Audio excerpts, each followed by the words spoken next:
গাজর এমন একটা সবজি যেটা দিয়ে আমরা বিভিন্ন রকমের রেসিপি বানিয়ে খেয়ে থাকি, যেমন গাজরের হালুয়া, গাজরের মিষ্টি, কিংবা আমরা বিভিন্ন রকমের সবজিতেও গাজর দিয়ে রান্না করে খেয়ে থাকি। তো আজ আমি একদম আলাদা রকমভাবে গাজরের একটা স্পাইসি স্ন্যাক্স রেসিপি বানিয়ে তোমাদের দেখালাম। এই রেসিপিটা যদি একবার তোমরা বানাও, দেখবে বাড়ির বাচ্চারা ভীষণ খুশি হয়ে যাবে এবং মজা করে রেসিপিটা খেয়ে নেবে। অবশ্যই তোমরা গাজর থাকতে থাকতে রেসিপিটা ট্রাই করো। রেসিপিটা পারফেক্ট করার জন্য থাকছে অনেক টিপস অ্যান্ড ট্রিক। আচ্ছা, ড্রিম কিচেন উইথ ভিলেজ ফুডের নতুন একটা রেসিপিতে তোমাদের সবাইকে জানাই অনেক অনেক স্বাগত। আমার আজকের রেসিপি গাজরের স্ন্যাক্স। তো চলো রেসিপিটা শুরু করছি। অবশ্যই বন্ধুরা ভিডিওটা প্রথম থেকে শেষ পর্যন্ত দেখবে, নাহলে বুঝতে পারবে না যে রেসিপিটা কেমন করে তৈরি করছি। প্রথমে দেখো আমি কিছু গাজর নিয়ে খুব ভালোভাবে ধুয়ে গাজরগুলোর উপরে খোসাটা কিন্তু ছাড়িয়ে নিয়েছি। হালকাভাবে খোসাটা একটু ছাড়িয়ে নেবে। তো এবার গাজরগুলো আমি ছোট ছোট টুকরো করে কেটে নেব। আর ভিডিওটা ভালো লাগলে লাইক করো, কমেন্ট করে জানিও ভিডিওটা কেমন হয়েছে। আমার পরিবারে যদি নতুন হও, অবশ্যই আমার চ্যানেলটি সাবস্ক্রাইব করে নিয়ে আমার ছোট্ট পরিবারের পাশে থেকো, তাহলে নতুন নতুন রান্নার ভিডিও সবার আগে কিন্তু তোমার কাছে পৌঁছে যাবে। তো এরই মধ্যে বন্ধুরা আমার গাজরগুলো ছোট ছোট টুকরো করে কাটা হয়ে গেছে। তো চলো এবার গাজরগুলো আমি একটা থালার মধ্যে তুলে নিলাম। তো আগে থেকে গাজরগুলো ধোয়া ছিল। এবার গাজরগুলো দেখো আমি কড়াইয়ের মধ্যে দিয়ে দেবো। এদিকে উনুনটাও ধরিয়ে নিয়েছি আর গাজরগুলো ঢেলে দিলাম। এবার দিয়ে দেবো পরিমাণ মতো জল। গাজরটা যেন ডুবে থাকে এই পরিমাণে জল দিতে হবে। দিয়ে দিলাম স্বাদ মতো লবণ, যেন গাজরটা খুব ভালোভাবে সেদ্ধ হয়ে যায়।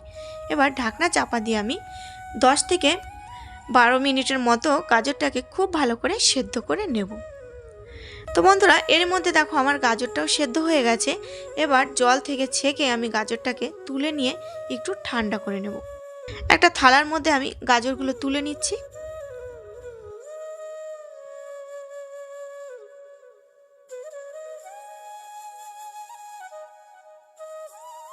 গাজরটা খুব ভালোভাবে ঠান্ডা হয়ে গেছে।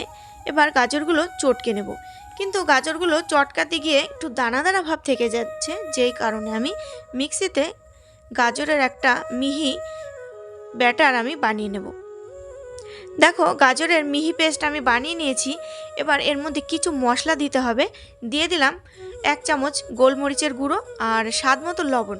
তবে লবণটা একটু বুঝে দেবেন, যেহেতু গাজরটা আগে দিয়ে লবণ দিয়ে সেদ্ধ করা ছিল, তাই লবণটা একটু চেক করে তারপরে দেবে। এবার অল্প অল্প করে ময়দা দিয়ে আমি একটা ডো বানিয়ে নেব। তবে ময়দাটা একটু অল্প অল্প করে দিতে হবে। প্রথমে আমি 4-5 চামচ দিয়েছি, তারপরে আমার আরেকটু ময়দা লেগেছে। তো এরই মধ্যে ময়দার আমি একটা গাজর দিয়ে ডো বানিয়ে নিলাম। এবার একটু সাদা তেল মাখিয়ে 5 মিনিটের মতো ঢাকনা চাপা দিয়ে রেখে দিয়েছি, যেন পুরো ডোটা খুব ভালোভাবে সেট হয়ে যায়। তো 5 মিনিট হয়ে গেছে, ঢাকনা খুলে নিয়ে এবার আমি পুরো রেসিপিটা রেডি করে নেব।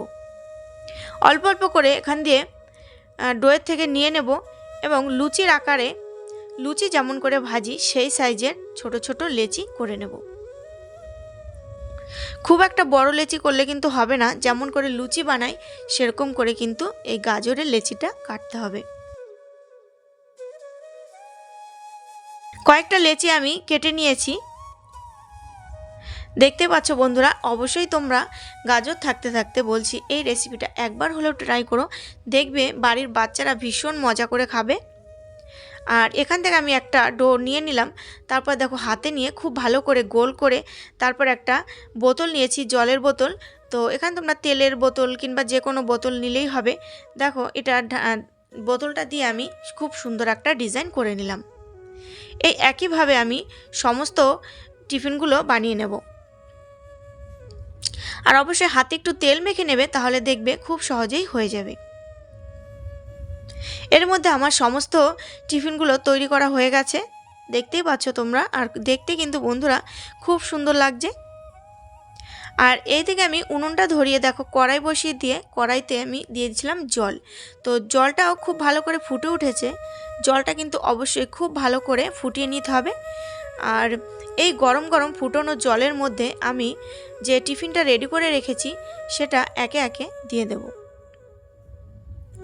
একটা সাইড দিয়েই দেবো আস্তে আস্তে করে, নাহলে একবারে যদি সবগুলো ঢেলে দিই তাহলে একটার গায়ে একটা লেগে যাবে, তখন কিন্তু আর খুব একটা ভালো হবে না, সব রেসিপিগুলো খারাপ হয়ে যাবে। তার জন্য আমি দেখো সাইড দিয়ে একটা একটা করে দিয়ে দিচ্ছি, যেন একটার গায়ে একটা কোনোভাবে লেগে না থাকে।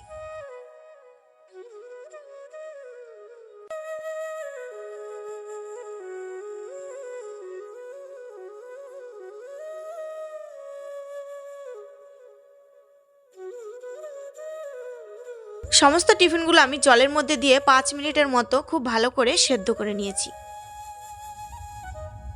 এবার আমি এগুলো সব জল থেকে ছেঁকে তুলে নেব। দেখতে দেখো কতটা সুন্দর লাগছে, আর গাজরের কালারটা এখন খুব সুন্দরভাবে বোঝা যাচ্ছে।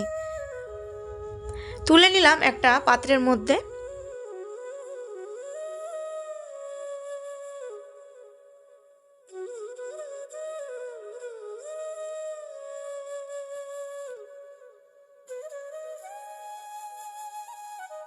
এবার কড়াইটা পরিষ্কার করে নিয়েছি।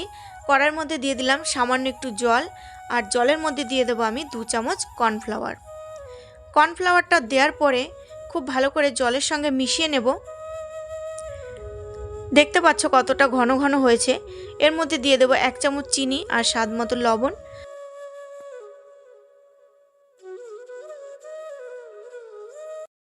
আর দিলাম 1 চামচ গোলমরিচের গুঁড়ো। এবার দিলাম 2 চামচ সয়া সস। অবশ্যই সয়া সসটা দেবে, তাহলে রেসিপিটা খুব ভালো হবে খেতে।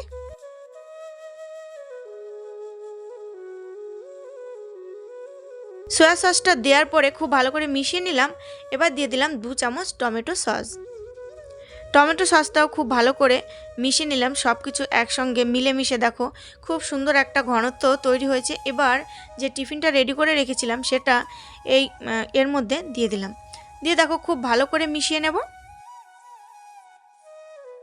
দেখতেই পাচ্ছ কতটা সুন্দর লাগছে দেখতে। যে জিনিস দেখতে সুন্দর হয় সেটা খেতেও কিন্তু খুব ভালো হয়।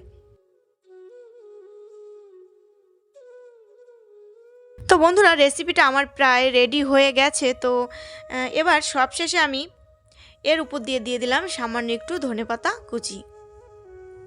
এর মধ্যে তোমরা পেঁয়াজের গাছও দিতে পারো, পেঁয়াজের পাতা কুচি করে কেটে নিয়ে। তা আমি একটু ধনেপাতা কুচি উপর দিয়ে ছড়িয়ে দিলাম। রেসিপিটা আমার কমপ্লিট হয়ে গেছে, এবার নামিয়ে নেব।